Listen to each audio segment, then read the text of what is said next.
Hey everyone, before we begin, we want to acknowledge that today is Trans Day of Remembrance. We honor the lives of trans people who have been lost to violence, especially Black trans women and femmes who remain at the highest risk. This episode explores trans joy, but we want to be clear. Joy is not a distraction from grief. It's a part of our resistance. As you listen, we invite you to hold space for those who are no longer here and to remember the legacies that made conversations like this one possible.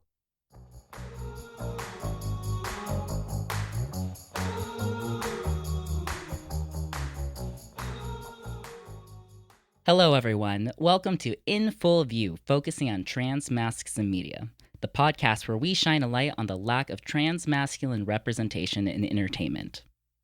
We're your hosts, Avi Roque and Yas Moderis Kasiri, and today we'll be chatting about all things trans joy and representation, why it matters, the limitations, and the nuance of authentically representing the spectrum of trans experiences.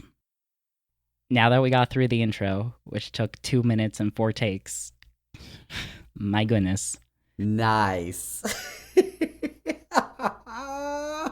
Yeah. Oh man, that was great. Well, you know what? You know what just happened? Laughter. And you know what we're talking about today? Joy.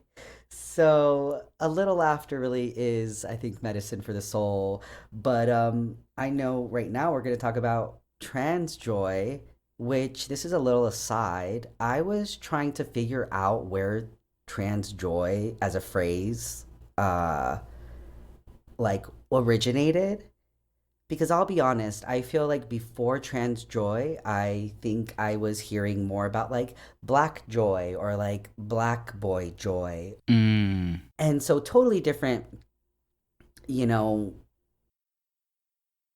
groups of people. But I think at the core, it is stemming from like acts of resistance and again showing something other than the pain and the trauma. But what I found fascinating too is that you did research, which, hello, you gotta do research, which you're so good at it. I really I love how, and I say this with love, like geeky you are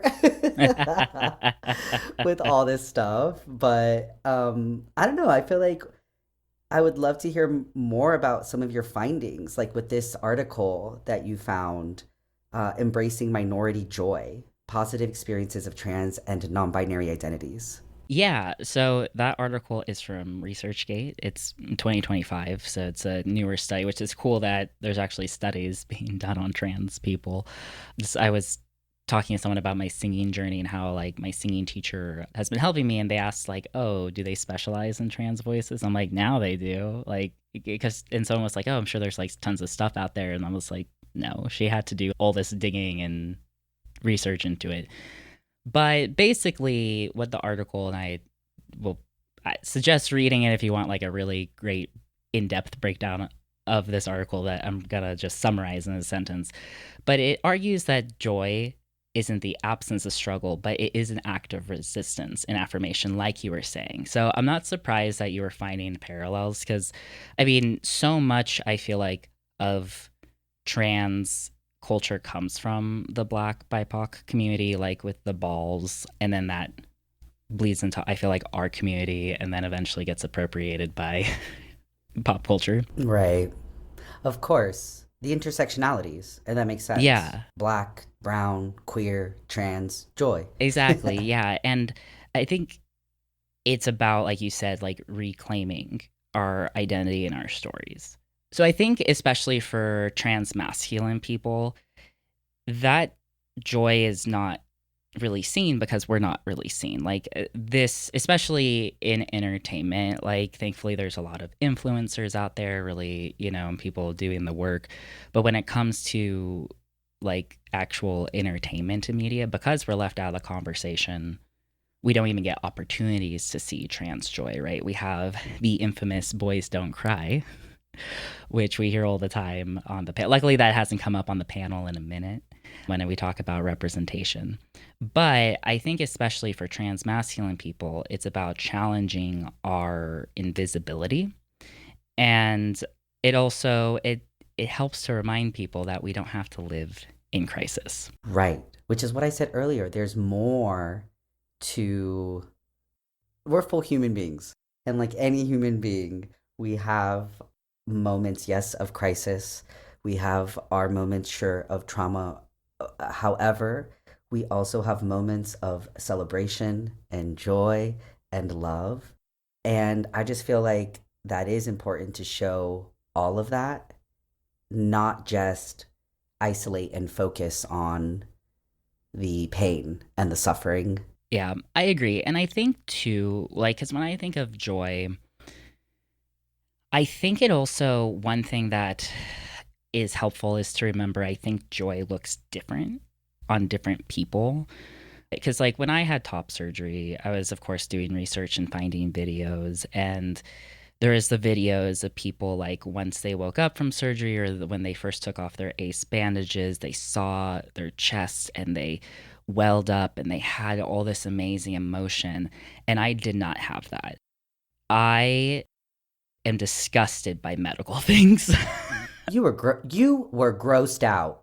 I was horrified that this was my body. I mean, like, not as bad as I thought it was going to be. I was like pretty worried that I wasn't going to be able to dress my own stuff, like especially like the nipples, like through the patty. It just looked like, I don't know if I'm not going to describe anything in detail, so I don't know if that needed a trigger warning, but like it was gross.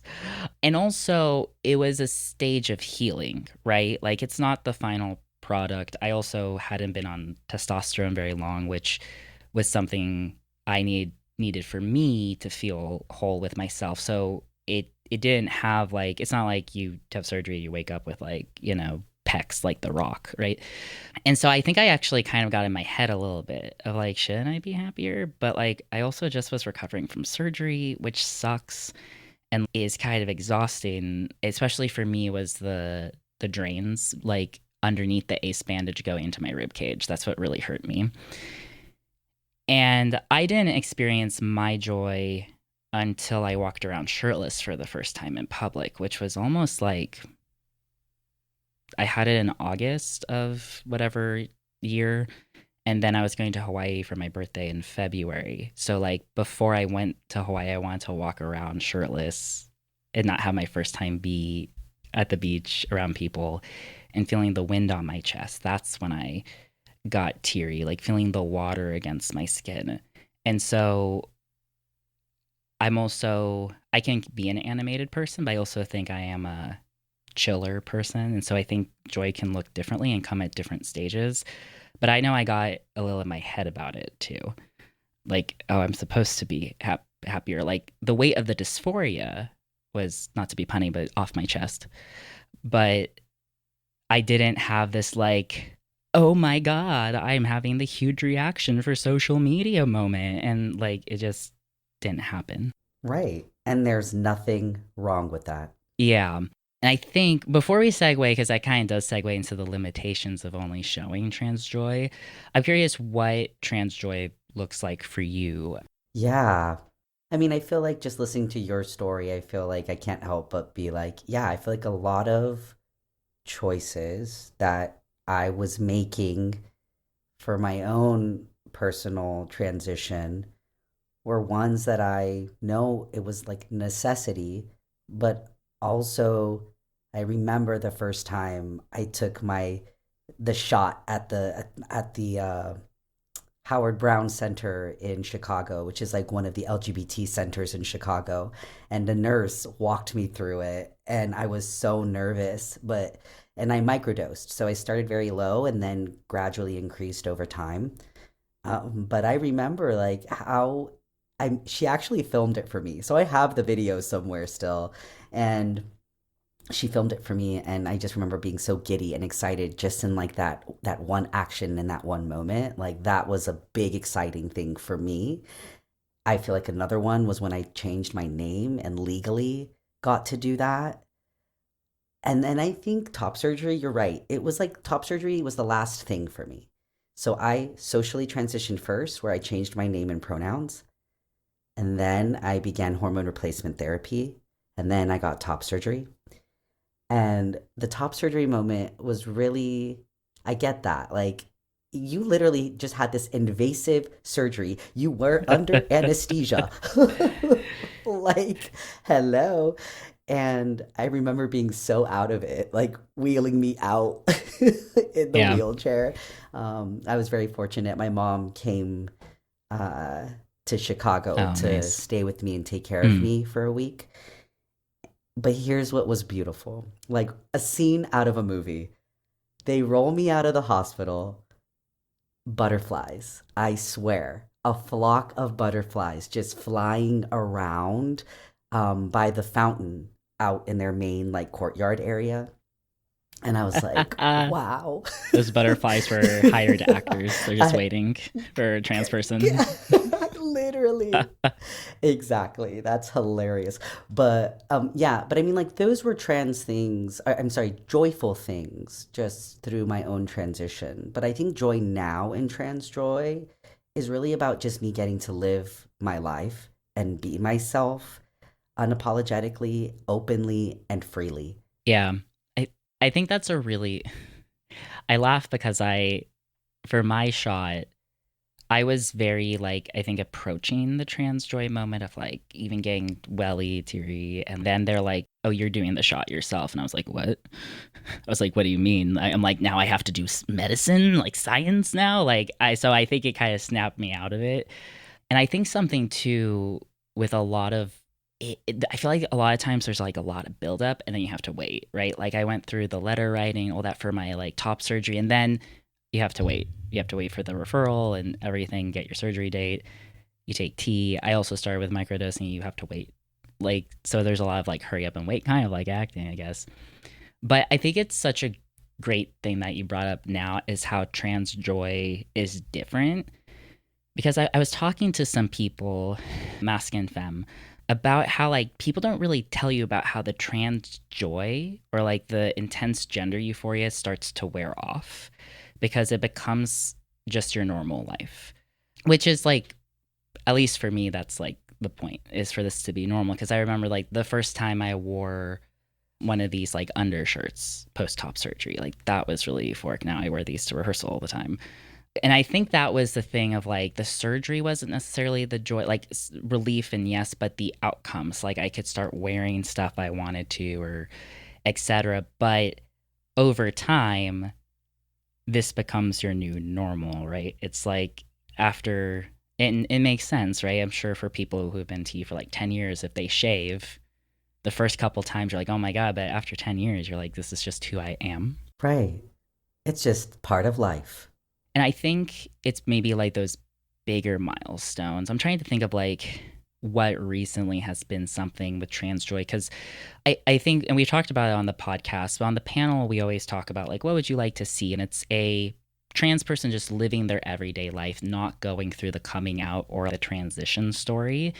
And I think some of that is probably our age, right? We've kind of been through like that and our experience. We've been through it. We've come out. We've started the transition phase.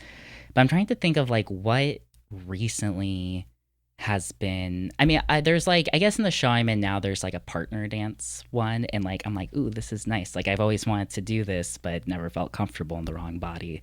So I think there's still little moments of euphoria that come up. But of course, it's nothing as gigantic as like the firsts. I agree with that. I know. Now you got me thinking, like, right, what are, I guess my head immediately went to, like, yeah, any of the creative work I do, whether it's narrating an audiobook with a trans mask character, that's the main character. But it's like, it's so interesting. I'm not putting so much weight on that. I'm just excited because I have a job and Yeah. I get to tell this story and I love getting to narrate and tell a story and bring it to life. So like that's where the joy is. It's yes, I love that it's a trans mask, main character featured in the story. But I don't know. I guess it's true. I think I'm just trying to say I would agree with that. With over time, it loses some of its sparkle or shine, maybe. Yeah, it kind of does, or maybe it like becomes big moments, like maybe for Right. people who haven't gotten married yet. 'Cause for a lot of trans people, they Right. don't think that can happen, but that's obviously not an everyday experience. Correct. And I think it's interesting because I think it comes up with the question of like, well, when people want to see trans joy in media, then what do they mean? Is it they just want to see like a trans person being happy? Do they want it to be a trans person who happens to be at a beach scene because they're just in a swimsuit and they're happy with their body?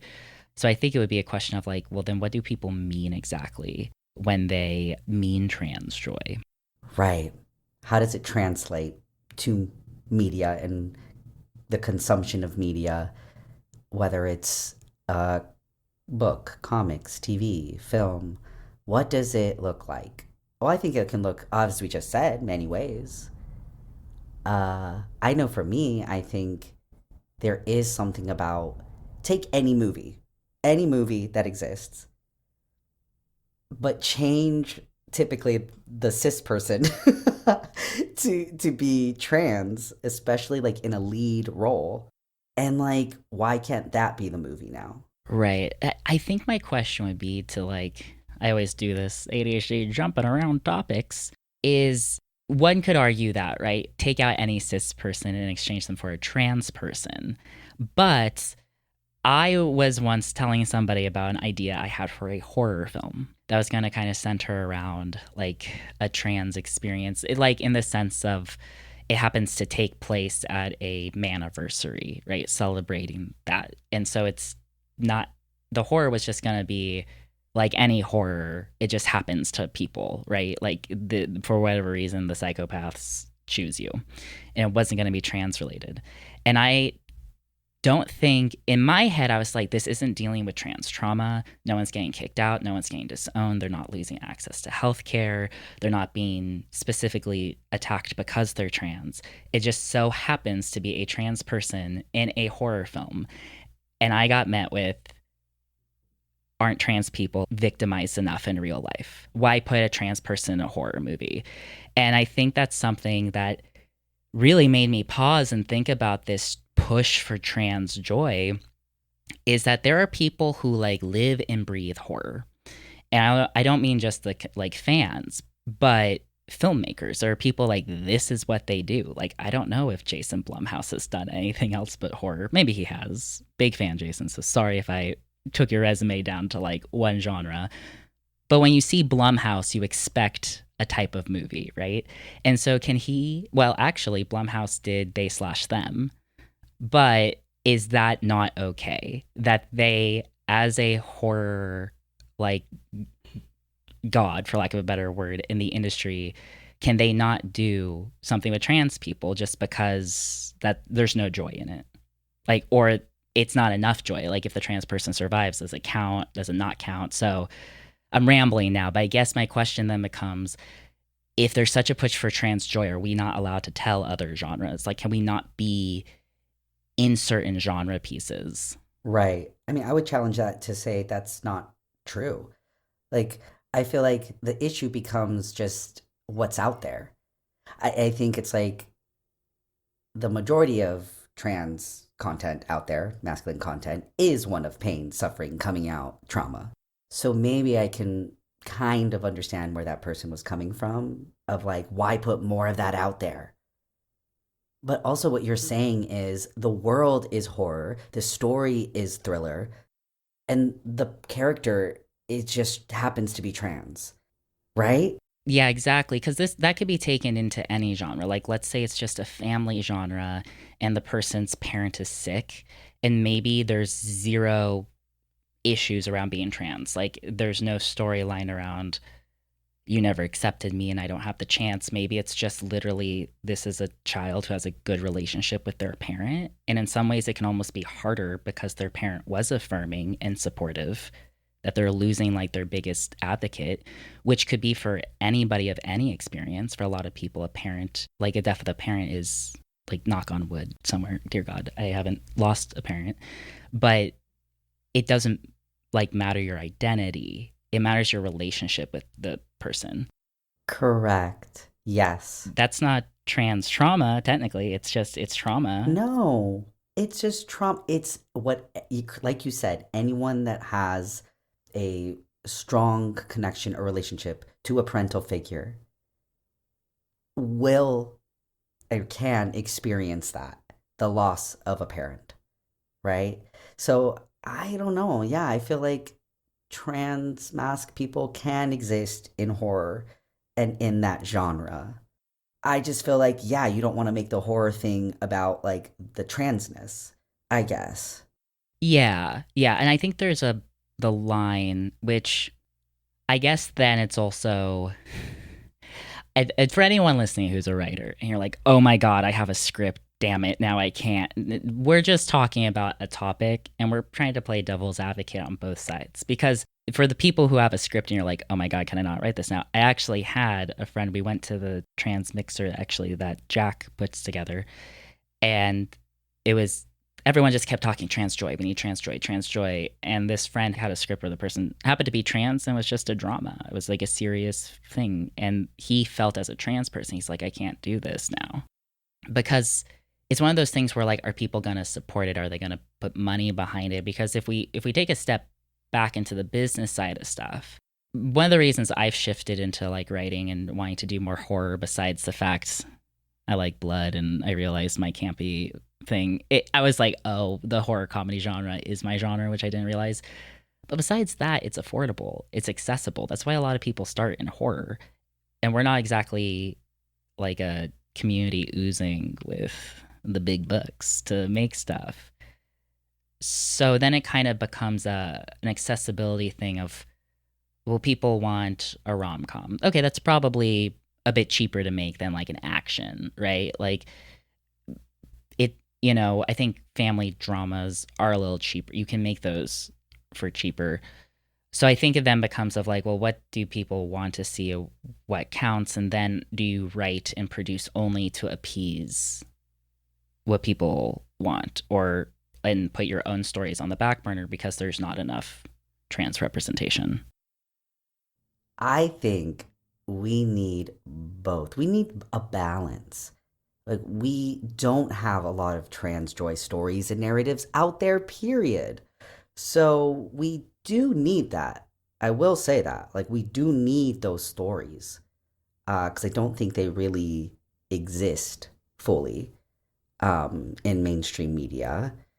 So I don't know. I just feel like art is subjective, it's creative. Like, writers should be able to create and tell whatever they want to tell. Like, I just did a I was at a film festival, a very new film festival called Cinepride, and it just started this year. And there was a film that also opened the animated film that I was in, the indie feature animated Maxi Wow drag super shiro. Yeah, yeah. And it was a short film and featured a trans mask character.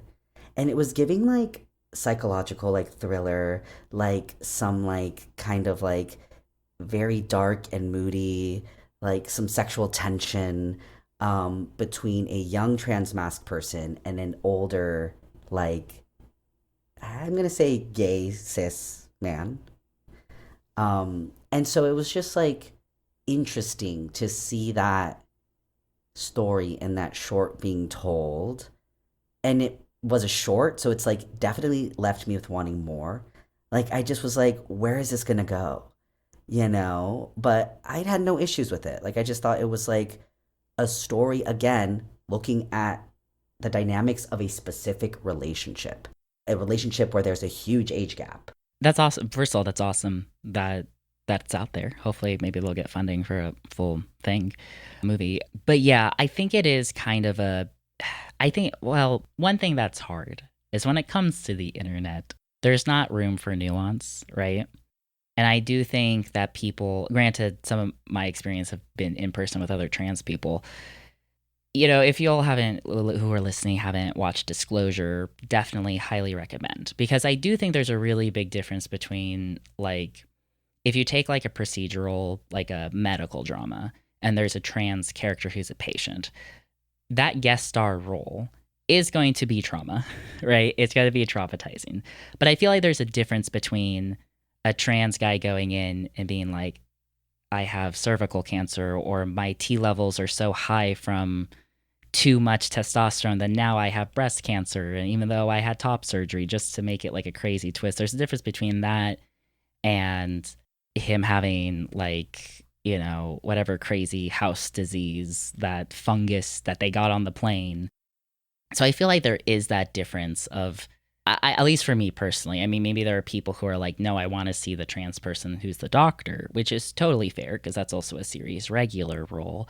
But I think you can have both, right? Why not get the trans person the series reg role and then get other trans people guest star roles? Because it kind of feels, especially with the medical genre, anytime there's like a trans person who's like a patient, it's because they're trans. Yeah, even recently, like a few years ago, I auditioned for something. I think we auditioned for the same thing where he had breast cancer. Yeah, I remember I turned down that audition actually. I told my agents I didn't want to tell that story because I think I was very much in my like era of like social justice and act. I mean, I still am. It's just my activism is just living my life. Like, I feel like there was a point where I was very hardcore about it and very much like trying to speak for the community and be like that person and say this is what you can do better or do better, and I just feel like I don't know, I've chilled out a lot on that. That's so funny. I think that was like not, I think it was like 6 months after I had top surgery, I think. Oh wow, Yeah, because okay. I'm like remembering being, my parents used to live in Colorado, so that's where I was when I got it. And I think part of it was like, how are they gonna show it? Like, how are they gonna, like, if I've already had top surgery? That's also something to take into consideration when telling trans trauma specific narratives. Is like, what is the actor going through? Because we had that friend who auditioned for that Fringe show who basically was the only trans mass person and had to read with everybody. And they said it was a really traumatizing role. And I think there's like, I had an audition for a play and it didn't say this in the breakdown, so I couldn't even like get mad at my agent. But it wasn't until I got the sides and like I accepted, like, confirmed, I'll look at this, because I just checked the dates. And a big part was about the trans male character, about him getting pregnant. Yes, I think that came across my I my think it was in New desk as York or well. Chicago, right? Like, Yeah. yeah, and I was like, wow, this would be like such a dysphoric role for me. Me personally, I know there's other trans masculine people who would be okay with it, but for me, I'm like, wow, and it's a play. It's not like it's like, okay, I have to deal with it for a week. It's like months of rehearsal and then runs. And I was like, I don't think I was at a point where I felt I could be like, or I knew I could, because like they're always like just get seen by the casting person. But I think it also would have been a good learning lesson for the casting and production to like to get a response and being like, hi, my client has to turn it down because this role is dysphoric and it was not disclosed that this character has to do certain things, like has certain body parts affected in the project. Like, right, that could have been granted. I don't owe any, it's not my job to educate people, but I think like if I got that today, I would be like, no, this is why. And that's because I personally think that's like not okay that they didn't mention that in the breakdown, or at least once, like, or give the agent a heads up and be like, once you're selected, be like, hey, by the way, this is the theme this deals with, please confirm your client's still comfortable with auditioning, something like that. Yeah. Or just like you're saying, just have that information present from jump. Yeah. And Like, and not make it a whole like other thing, I guess, just being transparent. yeah, because I'm sure my reps would have like reached out and been like, hey, are you okay with, because they've done that with other roles. Like, for me, are you, like, you comfortable with this? Yeah, of course. Run it by you. Yeah. Of course. And then you have agency and you can decide. Hmm. Yeah. So that's definitely a thing. And I guess that also, like, becomes about like I do think this play was written by a trans man, but because I was going to say like who is creating this story, but then that also takes multiple steps of like, well, who else is involved? Do you just have a trans writer and you're like, box checked, this is authentic trans? Is you don't have a trans person in the casting process who would probably have thought of that, or like a trans director who would maybe voice to casting like, I need to make sure they're okay with this content, and that's okay if they're not. We've talked about this on the panel where trans talent ends up having to advocate, that's the word, advocate for themselves on top of everything else they're doing. Yes, that is fact. That is true. And I feel like we know a few people, yes, who have personally experienced that. I think we both have experienced that. Uh, it just does take away the focus, though, from being able to just do the work and be there, what you were hired to do, which is to act, to tell a story, to yeah. So I mean, I don't know. You kind of have to take it though as it comes. I think I agree. Like more teams beyond just actors. I think not should be, but I encourage people to have trans people in all roles of production. I think it really helps. I feel like I have felt most supported or like not alone. This was a theater project, but I remember day one, we went around in a big circle and everybody said their names and their pronouns. And that was the first time I wasn't the only person that said, Avi Roque, my pronouns are they, them. I would say like a good, like, 7 or 8 people, like, were also sharing their pronouns across the spectrum of pronouns. And I'm just like, I think that's really important and really cool. But then it begs the question of like access and opportunity. How can we get more trans people into the room, into those roles to be qualified, to be there, you know? Yeah. Yeah. Well, I think that's why it's cool there are like opportunities for like grants or mentorship programs or labs where trans talent can get cultivated. But I think it's, with certain changes that have happened on the government level, the DEI isn't there anymore. So I don't know how corporations are trying to navigate that funnel. But I would think at least you could hire, like, productions could hire a consultant, like, especially if it's like an ongoing television show and you're like, hey, we want to just like have some trans rep for this guest star or recurring, hire like a consultant or bring someone on briefly, even if you're not, you know going to keep them on long term, or maybe bring someone on who's like a script coordinator or writer's assistant and then move them up for that episode and train them. So I think there's ways to do it, because that is one of the challenging things, is that our community does not have the equity and like equal access to opportunities, and we've had to deal with so many other issues, especially I think for transmasculine people who pre-transition were dealing with sexism and the glass ceiling, who maybe couldn't get further along because of sexism. Then they transition, and then they're dealing with a different type of like barrier, which I don't think is really talked about that much when it comes to the career trajectory of transmasculine people. It was interesting recently talking to a transmas DP that a lot of the trans DPs are trans women who broke in when they were male presenting, and they weren't met with that. And now a lot of the programs where they support minority talent, they look for women identifying people, trans feminine people, non-binary people sometimes are kind of thrown in there as like a general little category that trans mass non-binary people could maybe slip into. But I have found, I see it, right, where they're like, this is a space that's inclusive to help, and then I feel like there's no room for he him trans men to enter. And so I think like, the spirit is there, right? Like the step is there, but then they're forgetting about like an entire demographic. It's kind of when Roe v. Wade happened, like transmasculine, trans men were like completely left out of that discourse. Oh, that's just true across the board. That really is true. I mean, it goes back to the visibility. It goes back to like the invisibility of it all as trans mask people in society, in media. It's pretty wild.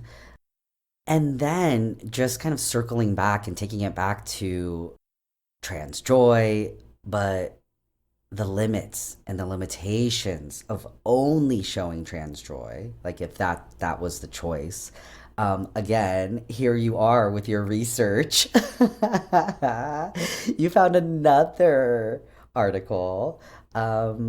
Just I'd love to like have you share again. It's a great line, and I think it just there's a lot to unpack there. Yeah, so it's from Sage Journals, a 2023 publication called Highlighting Trans Joy, a call to practitioners, researchers, and educators. So obviously, it's not a specific entertainment article, but something that was really interesting about the article is that the study warns that trans joy only narratives can erase the complexities of real trans life.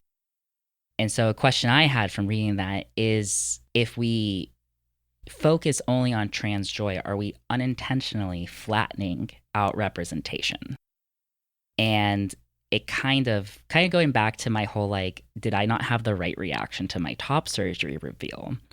Do trans people have to be happy to be accepted? Well, that seems just wrong. It does. You would think, but there are people who are like, well, you transition and you're still depressed. Clearly, this wasn't the right choice for you. And it's like, well, yeah, I'm depressed because I like don't have like I live in a capitalist society that like or like everyone could have depression. Transitioning addresses one thing, which is dysphoria. I don't know. I feel like I'm stuck on how to like unpack that, but I think my mind is still in the whole joy only narratives.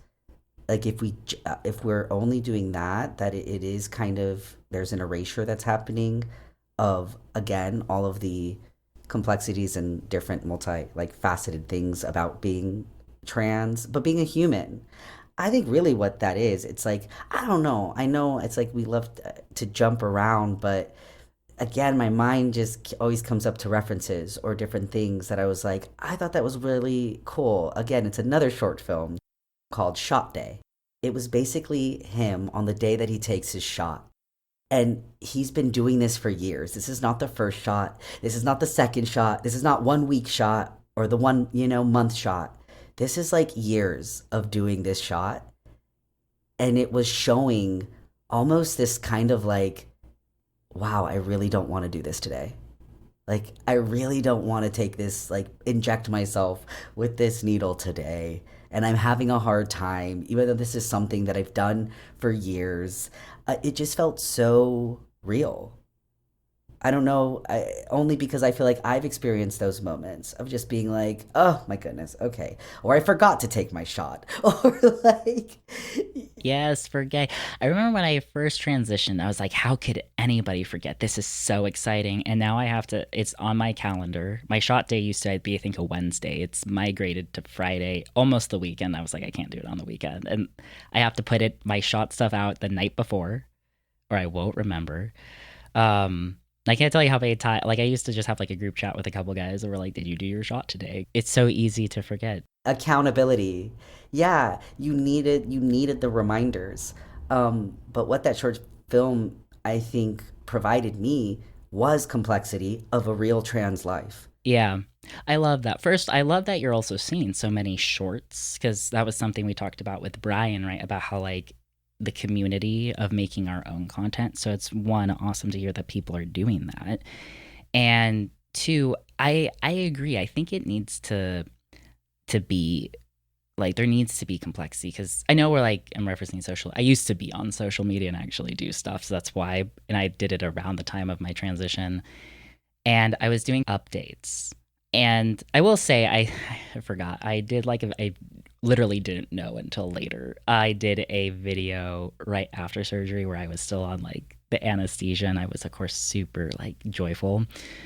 But when I was doing like the update videos, it was honestly the recovery was really easy for me until like some at some point it's like I still had to drain like a little bit more, and I really wanted to shower, and I like it started to get to me. And part of me did feel like, am I making top surgery look like it's a breeze? Like this is like it's really easy. Cause you talk to different people, and like my histo is way worse for top surgery for me, but there are people who are the exact opposite, right? Every body is different. And part of me felt like a little guilty of like, am I putting out something that's like a social media, especially like it used to be so pristine, and that's actually something that Dylan talked about. That was one of the things I had looked up. She did an article in an interview in Teen Vogue.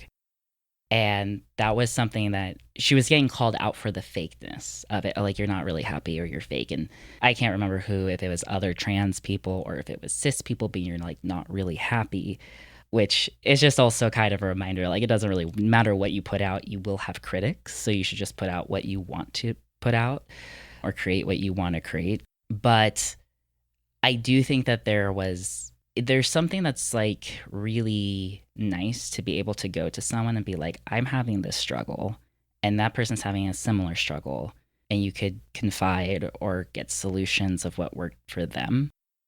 So I love that you're showing the shot, because I didn't know that was going to be a problem of like remembering to take your shot, you know? And I think thinking of that like fabricated joy invisibility, and I know you're pretty active on social media as well. Do you ever feel that pressure as an artist? Because being an artist is part of our brand as well, right? Like we are our brand, we're our own product in a weird way, especially as actors. And I was wondering, do you ever feel that pressure as an artist to stay positive and grateful and just unbothered all the time, just to like put trans joy out there? Yeah. First, because this popped into my head earlier too, was something that I still like navigate in my own mental health journey and world is positivity as a band-aid. Like that is something that I feel like is something I try to be conscientious about. Again, it's like having the mindfulness around it kind of changes the meaning sometimes or the package or whatever I'm putting out there. It's like, yes, I treat social media as a highlight reel. That's me. That's what I do. I'm very clear about that. And I know that's like active choice that I'm making, but I don't feel the pressure to do it. It's almost like, hey, I want to share about this event I'm doing. I want to share about this event I went to. I want to share this book I just narrated, or this project I get to be a part of, or these moments with my friends and my wife and my loved ones. I don't know. I guess I do treat it as for anyone who might need that and might need to witness that and see that, it's there. And I also don't want to treat it like it's my diary or my like therapy space, right? Like, I don't know. Some of that I want to keep private, honestly, for myself. Like, that just kind of feels like that's personal to me. But I will sometimes like try to be a little realistic or a little bit more honest about life. I think one of my most recent posts was talking about like I love sharing about my creative work, but it doesn't always pay the bills. And like something else that I do and I actually enjoy is being a brand ambassador. And sometimes that means I get to do really cool events. And I just did one at the Hollywood Bowl recently. And it was just really cool, right? But sometimes I'll share about mental health because I feel like that's a big part of my life that I don't think I share a lot about. Um, but again, it's kind of having my own personal boundaries, taking the pressure off of myself. I feel like that's everything. I have to always put joy, joy, joy because I'm responsible for that and to give that to people. I think I am kind of like I post when I feel inspired, and if it's something fun or cool that I want to share. But in the long run, it's like there's a way where I could do more with social media, but I'm not. And it's such a mystery to me still of like, wow, how can I monetize off of this? Like, I was very grateful that I got a micro following because of the Owl House. However, it's like it hasn't grown. If anything, it's kind of like reduced a little bit. But yeah, I don't know. I do not feel that pressure. I think, again, it's an active choice. I'm mindful, I'm aware.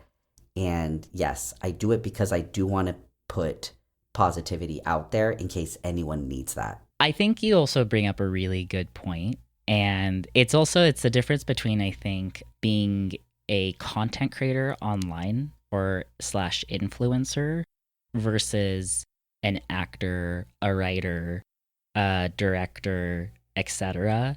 I was kind of careful not saying like influencer versus artist because there's a lot of content creators online who are doing such amazing work to bring trans visibility, and also a lot of them are creators as well, like artists. So there's no looking down on anybody for, they're in front of the camera doing the work. But I think that's a reminder that there is a difference, right? Where social media for especially actors, I feel like if you're not posting, people are like, "Oh, I didn't know you're still acting." And it's like, "Oh, I'm not posting because I'm so busy trying to balance my creative stuff with surviving in this world. There's no posts." But it is something where it's like, and I'm sure it's similar for filmmakers too, of like, if you're not posting those laurels or getting into like a producer friend suggested submitting older shorts just to get fresh laurels so you could put it out there so people know you're active and you're working. And there is like that weird balance of when you're representing a product, which is you, or the project you're in, right? So if an actor, director, writer is doing like the press junket, they can't be like, yeah, this is awful and I hate doing. It took Emma Watson how many years after Harry Potter to be like, yeah, I got so burnt out by these awful press tours, I had to take a break for like X amount of time that she took a break for. And so I think veering it back a little into what we're more familiar with, which is like the scripted world. I think something, and I don't know if this is like subliminal, but if you haven't seen our Wendell and Wild episode, we talk about this a bit when it comes to writing fully three-dimensional trans characters, because Raul was such a well-written character that I think, and I was struggling with this too, is that it's like, well, we want to write a trans character, but then they're too perfect. They don't have flaws. And we want that positive, what's it called? Positive representation. Actually, Glee got that type of feedback for, is it Kirk? Kurt? Yes, with a T. I believe, like, it's been so long since Glee came out, but he comes out and his dad's really supportive and he's fairly accepted, and he has some issues, like I think he's bullied, but that actually got flack for making this look like too easy of a coming out experience. And granted, this was a different time, right? It came out like in the early 2010s, if not 2010, I think. And I think they kind of readjusted that by eventually they had a ton of gay male characters on the show to show like difference, because his boyfriend Blaine, played by Darren Criss, he's like Mr. Perfect. There was like fan flack that you're making them too perfect, and they started giving them more flaws and started carving out the characters. But I think it is like really interesting because I was talking to a classmate who is this young Black woman, and she would be perfect for the mean girl, and she knows it too. Like, reads that way, great actor. But her thing is no one wants to cast the Black girl as the mean girl. Right, to villainize a Black woman. Yeah, and the solution would be like, well, don't just have one Black woman in your movie, right? Like, then it's not, like, that wouldn't be a problem. But I do think there's something with this idea of trans joy affecting how characters are written. Like, are we at the stage where we can have the trans villain? Is there enough representation yet of trans masks to have a trans male villain? Or would it have to be a thing where it's a trans mask villain with a trans mask protagonist and another trans mask, like to be like, look, we're not villainizing somebody. Yes. Maybe that's what it is, rounding it out. Two thoughts. I feel like when you do things like that, though, it becomes the trans, like, show or the trans movie, right? And it's just like, no, we don't have to do that. We don't have to do that. The other thing was what you were saying about villainizing, like that fear.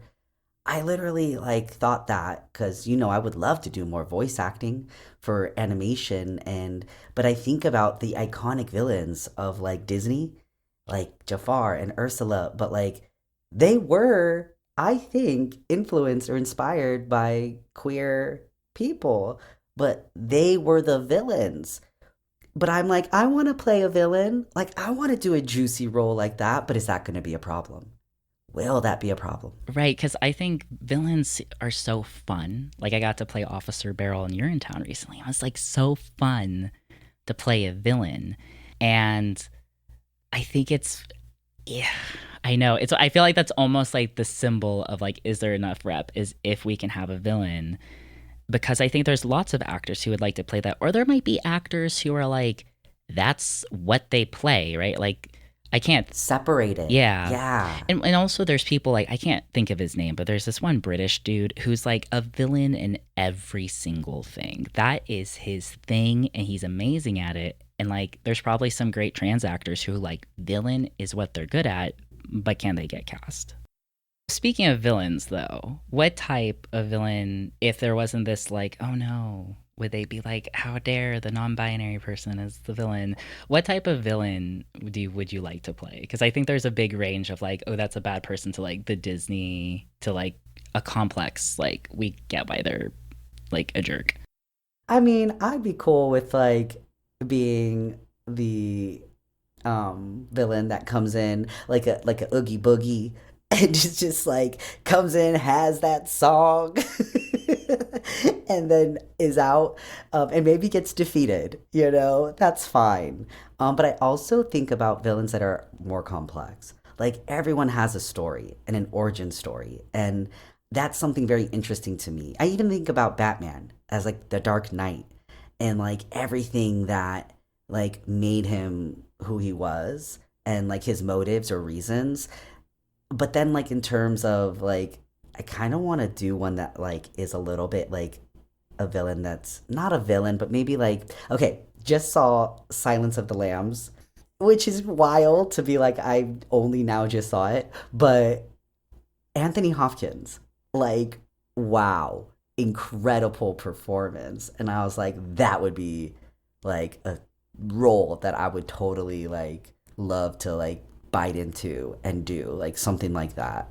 I love that. I would love to hear you come in with like a deep, big character, like just one of those like caricature. I'm the villain, type of voices. But that's it too. Like I feel like there's so much fun that I can have with that, right? Like, I am the villain. Right. I feel like you get to have so much fun because we saw Peter Pan when it came to the Pantages, and I know it might be a sign of like I'm older because I was like I relate to Captain Hook. Like I get Captain Hook now. But and interestingly, it actually was a he they non-binary person. Actually, might be they them. Their bio was hilarious and like making jokes about their gender identity. And Captain Hook and Shmi, I think again are the like queer coded villains. But I was like, that looks like a fun role. And it could be because I'm older and I don't care. Peter's like an idiot now to me. But they just get to do whatever they want and have so much fun with it. Yeah, there's like so much, I think, personality that you get to bring to the kind of those characters sometimes, and the absurdity sometimes, or the grandeur of those characters. But what about you? Is there any character that might be like, you know, in this realm of, oh no, if I do this, it might look at and be seen as problematic? Funnily enough, I would love to play like a stalker character. I think something like you, like with Penn Badgley. I was like, what is his name? I think something like that would be really fun. I think those types of characters where they're like really just driven or obsessed, and especially when it's relationship focused and love focused, and that can be positive, right? Like, Charlie Cox in Stardust, he wants to go get the star, the fallen star for the girl he likes. But I think a stalker would be really fun because I actually was funny where I was like kind of coming up with a concept for a friend who has like chronic illness and is disabled, and I was like, what's basically was kind of like a modern Rear Window idea of like a short that we could film, so it's less of a demand physically. And I was like, I feel like because I like to try to give characters I play Persian names and make them trans masc, but I was like, I feel like I can't make this character a Persian trans guy that like cannot be mentioned, because I think they'll be like, the stalker going after the white woman is like, which is a bummer because I think those types of things would be really fun.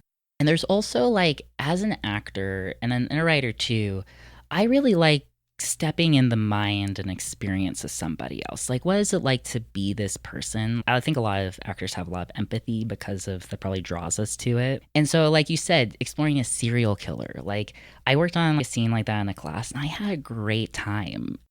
But I think it's just because you get to, I don't know, like you get to have all this confidence and just do these big choices, and they're very passionate people, and like you can take the same passion and drive and just put it towards puppies or something nice. Because like the what was it, Mindhunter, they had all those like big serial killers, and those were such meaty, juicy, like incredible roles, which I think some of them got Emmy noms, if not one for. That I'm like, oh, if I'm trans, will they be like, oh, now the trans person's the stalker? And I think too, like I won't go into it too much because if I write it, I don't want to talk about it too much. But I had an experience with a trans person early in my transition that was not good. And I've wanted to write it into a short for a long time. And granted, both characters would be trans. But I think one of the reasons I haven't is because the producer side of my brain is like, well, can I get it made? Am I going to actually find other people who want to do that? And I actually want to play the other person. I don't know if people would champion or rally it, but it was a uniquely trans experience, possibly trans masc experience. It was directly related to my top surgery. And I think part of it, the why things got weird was because I was recovering and on like prescription medication, and there was a lot of stuff that I just think would make an interesting story. And I really have been like, well, if I put all this time and energy into writing this, and people are like, it's not trans joy, or it makes this like, this is not good for the trans community. But like, I don't know. I think there's also something that could be cathartic, because at the end of the day, trans people are people. Right. And sometimes we have some really awful experiences with other human beings, or falling outs, or misunderstandings, or conflict. I suppose, like, wrapping up like everything, what is your interpretation of what it means to create trans joy in entertainment? So, like, for example, I think my biggest interpretation or takeaway for trans joy is the ending. Does the trans person have some sort of happy ending or some sort of closure that makes sense for the character growth, right? Like, is at the end of the horror, are they one of the final people who live? At the end of the family drama, is there some sort of like they had their family support, or they healed a different relationship? Do they get the romantic love interest in the end?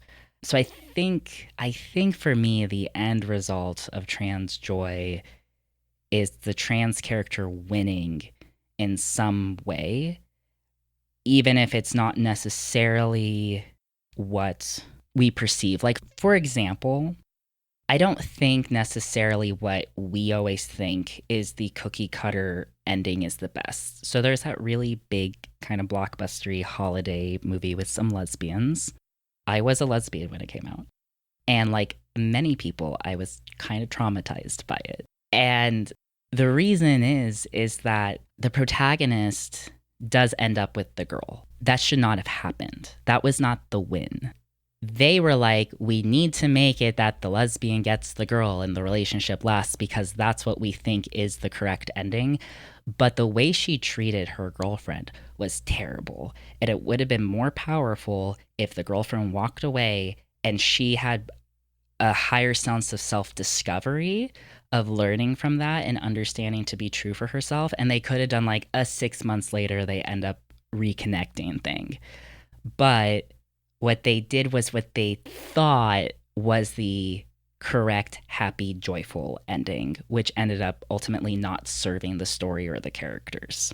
Yeah, and I mean, that's real. Toxic relationships are such a thing, but that's also devil's advocate. I feel like there are relationships though that it's very toxic, but you still stay in it, right? Like sometimes it's hard to break away for own reasons, but I understand what you're saying that at least in the scope of this whole narrative and story, the arc would have been a little bit more fulfilling maybe if one of the character who was being mistreated um, made that decision to say, no, I'm choosing myself and not going to continue. Yeah, and something that genuinely serves the story and the characters, not a cop out like, well, they have to end up together or the lesbians will be mad. And it's like, no, the lesbians are upset that a toxic relationship continued. And it would have set up the main character to have growth. That's like a long-winded answer for my I think that's what I'm interpreting as trans joy as a creative is the ending. Yeah, no, I get that. I mean, I agree. I feel like trans joy and seeing that, um, there was something that, I saw you write that was, can trans joy and imperfection coexist on screen? And I feel like we have been discussing that in different ways throughout this episode, but my answer is yes, and I feel like trans joy I'm looking at as an umbrella, and it's like there's so much under it that we can include, which means sometimes it's both the highs, the lows, the light, the dark. Um, but when it's too much dark, I don't know, I think a problem might arise. If it's too much light, I think we're creating another problem. So it's like figuring out this balance. But again, I'm always thinking of trans joy as something that's authentic, real, something that, anyone maybe can relate to sometimes, just again, as humanity, just as humans. But I think trans joy, again, which I mentioned earlier, is freedom. I think in that like ability to just feel seen, affirmed, loved, valued, accepted. And I also think it's about belonging. I love that. That's really beautiful. And I think you bring up something that's really interesting because one of the other studies I looked at from Applied Trans Studies Bulletin from 2022 is that it's fulfillment and vulnerability that coexist, that bring that happiness. And joy is not a constant state. It's an emotion, right? Like it's a feeling. And I think from a creative standpoint, I don't know if a feeling as a through line is super strong, right? And that's always like, not to, I don't know if this is on topic totally, but it makes me think of like the idea of love and hate, where people think that love is an emotion, but it's not. Love is a relationship. So that's why if people who think love is an emotion, if the person they love or who loves them gets angry, they think they're no longer loved because now their emotion is anger rather than the emotion being love or upset or frustration. But love isn't an emotion. Love can make you really mad or really happy or very sad. And I think joy, this probably goes into the whole like the internet's not great at nuance thing. I feel like you unlock something in my head where like joy is an emotion. It's a response from something. And I think you just beautifully listed so many things that can bring that idea of joy. Absolutely. I saw something one time, I think it said like love is an action too. Like I remember I saw that sticker somewhere. I love walking around and finding like stickers and seeing like art on the walls or like on the ground sometimes. I just feel like, yeah, I always find little nuggets of wisdom when I'm actually walking to see and not just mindlessly go, go, go, you know? Um, but the last thing too is that we mentioned earlier too, but trans joy being an active resistance. And, you know, I just also saw there was a San Francisco Bay Times like article that was a few years ago, but it said in the realization that in resistance together, we have the ability to fiercely love and be loyal to each other. Like, I just feel like there's so much there that, like, in a time, especially right now, where we are being attacked, and yeah, I can go on and on about the terrible things that are happening politically. I think now more than ever, we do need to turn in towards each other. And I think, yes, provide trans joy. I think we do need that out there, whether that's in the media, whether that's like for ourselves, with our loved ones, or on social media. But like, do what works for you.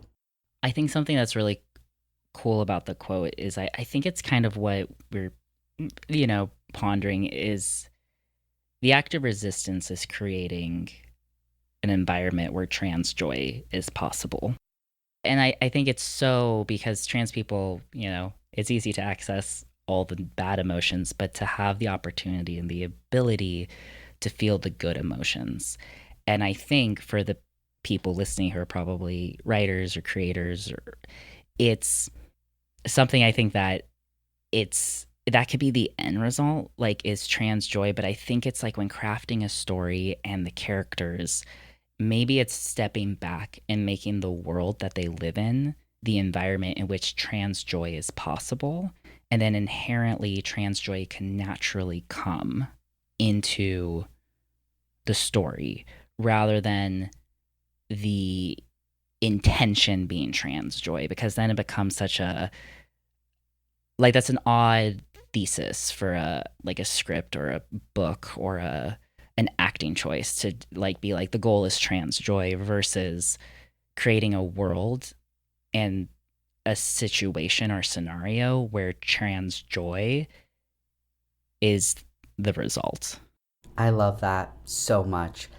I feel like the last thing I feel like is like, let's end on, it's so funny. My wife started doing this a little bit where she asks like our friends, like, what is bringing you joy right now?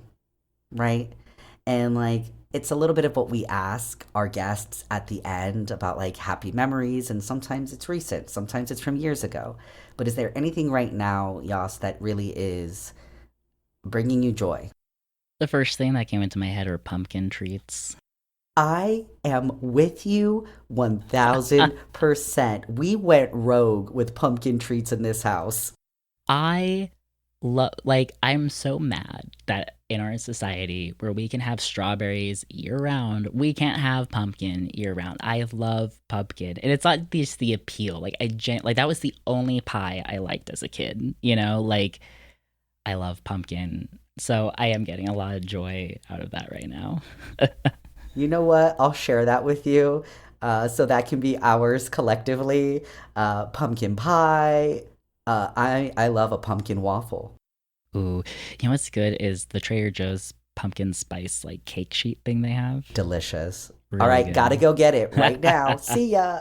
Yeah. Adorable. Awesome. After all this like depth, I think that is like there are many things that make trans people happy, and right now it's pumpkin. There you go. And that's it. The end. It's a wrap.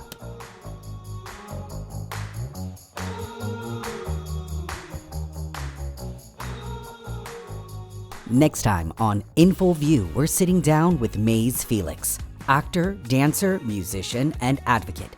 We get into the ways identity and art overlap, carving out space, transmasculine stories, navigating auditions, and so much more.